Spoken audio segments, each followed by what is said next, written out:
Since I've known Amanda, there has been one thing that not only she and I have shared, but also she and Kenny. And that thing is a love of television. There'd be days I'd go to Lake Street and watch game shows with the Grimes family.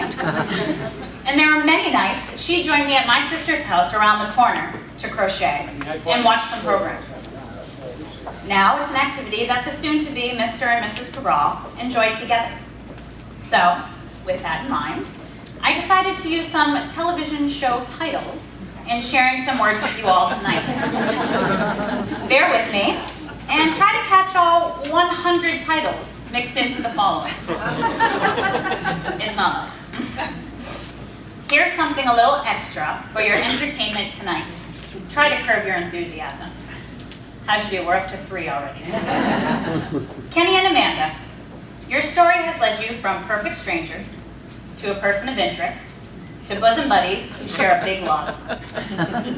While Kenny works for the electric company and Amanda explores the joy of painting, I'm sure you can all agree that it's these different strokes that make their connection sheer genius.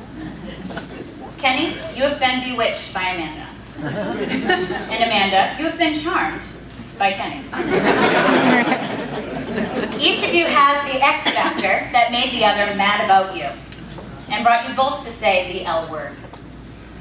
The blossom of that love grew over time, and ever since you said yes to the dress, we have all been looking forward to celebrating the little couple.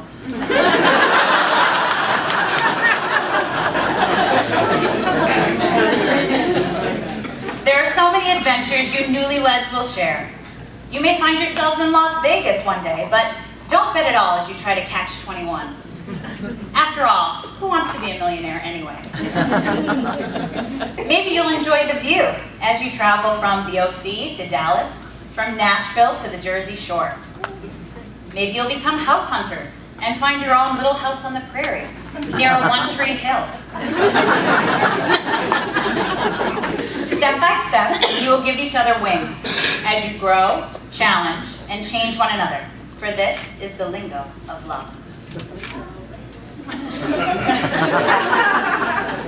With Peyton as the joy in your lives now, you are the modern family.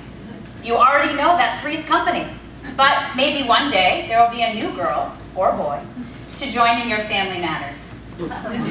You'll be married with children and making reservations for a party of 5. Or maybe you'll even push it to see if 8 is enough.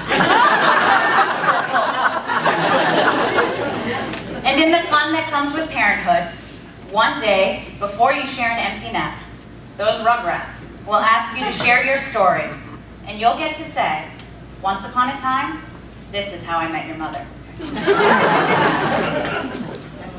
As life goes on, it can be tough out there in the real world. When this life hands you the smack down, and you feel like you've been thrown into the Shark Tank. When you feel lost and like you're walking dead into the Twilight Zone. Wipe out that fear factor. Keep your family ties strong and your girls and band of brothers close. For everyone here today is all in the family. These people who fill your life are the A-team you should call upon to help sort out the facts of life when the love boat is on choppy waters. You may find yourselves in jeopardy of having a family feud and in need of an intervention of sorts. Should this happen, don't seek revenge or put each other on the blacklist. Trust that you have the will and grace to face any challenge. You'll have to make compromises and say, let's make a deal. Then be able to look at the big picture when you say, deal or no deal. Don't expect one another to be the mentalist either. Share your thoughts and talk about what you are feeling. There is no baggage too heavy when you share the load. These are the bones of any good marriage. Whether you feel like the biggest loser or you're in 7th heaven, be there for one another through the growing pains and the happy days. So, Kenny and Amanda, the best advice I can give you is don't play brain games. Get smart and say yes, dear. And listen to the voice of your spouse. And it's certain this relationship will be a survivor. May your love for one another cause a chain reaction of happiness, and may you always feel like you hold the wheel of fortune in your hands. May your lives be filled with glee and never grim. May there always be law and order, and may no scandal come your way. May you continue to be the bold and the beautiful people that you are, and create your castle together. Don't play the game of who's the boss, but remember that you are partners in crime. As the world turns, the wonder years are ahead of you. Amanda, may you always be the good wife. And Kenny, may you always be a family guy. And until you are 6 feet under, may you always be the best of friends. Cheers to you both.